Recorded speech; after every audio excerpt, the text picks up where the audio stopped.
Welcome to Rajika kitchen. இந்த வாரம் சட்டப்பட்டு chutney recipe number 32 சின்ன வெங்காய பூண்டு சட்னிங்க. ஒவ்வொரு வாரம் ஞாயிற்றுக்கிழமையும் அடுப்பே பத்த வைக்காத இன்ஸ்டன்ட் சட்னிஸ் போஸ்ட் பண்ணிட்டு இருக்கோம். எல்லா சட்னியும் தெரிஞ்சுக்கிறதுக்கு நம்ம சேனலை சப்ஸ்கிரைப் பண்ணிக்கோங்க. ஏற்கனவே போஸ்ட் பண்ணத பிளேலிஸ்ட்ல செக் பண்ணுங்க.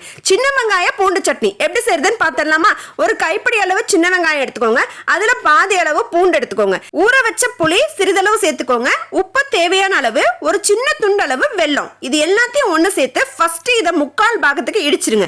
இது முக்கால் பாகம் நல்லா இடிச்சதுக்கு அப்புறம் சாம்பார் பொடி 1/2 டீஸ்பூன், மிளகாத்தூள் 1 டீஸ்பூன் இதையும் ஒன்று சேர்த்து ஊற வச்ச புளியில இருந்த தண்ணியை சேர்த்து நல்லா மெதுவா கொஞ்சம் கொஞ்சமா இடிச்சிங்க அப்படின்னா சட்னி ரெடி ஆயிடுச்சுங்க. இதுக்கு தாளிப்பு தாங்க அட்டகாசமா இருக்கணும். இந்த சட்னியை இடிக்கும் போது ஃபுல்லா மைய அரைச்சிடாதீங்க. வெங்காயமும் பூண்டு கொரகொரப்பா தெரியணும். நீங்க மிக்ஸி ஜார்ல அரைக்க போறீங்கன்னா பல்ஸ் மோட்ல போட்டு மட்டும் செய்யுங்க. அதுக்கு மேல அரைச்சிங்க அப்படின்னா டேஸ்ட் ஒரு மாதிரி கொலகொலான்னு இருக்கும். இப்ப பாருங்க, பாத்தீங்கன்னா வெங்காயமும் பூண்டு நமக்கு திரியா தெரியும். இந்த ஸ்டேஜ் வந்ததுக்கு அப்புறம் சர்வ் பவுலுக்கு மாத்திட்டு நல்லா வாசனை இருக்கிற நல்லெண்ணெயை நல்லா புகை வர அளவுக்கு சூடு பண்ணி அந்த சட்னி மேல ஊத்தி விட்டு தோசை, இட்லி, ஆப்பம், ஊத்தாப்பம், அடை இது கூட எது கூட வேணாலும் சர்வ் பண்ணீங்கன்னா அட்டகாசமா இருக்கும். அடுத்த வாரம் வேற ஒரு சட்னியில பாக்குறேன். அது வரைக்கும் டாடா.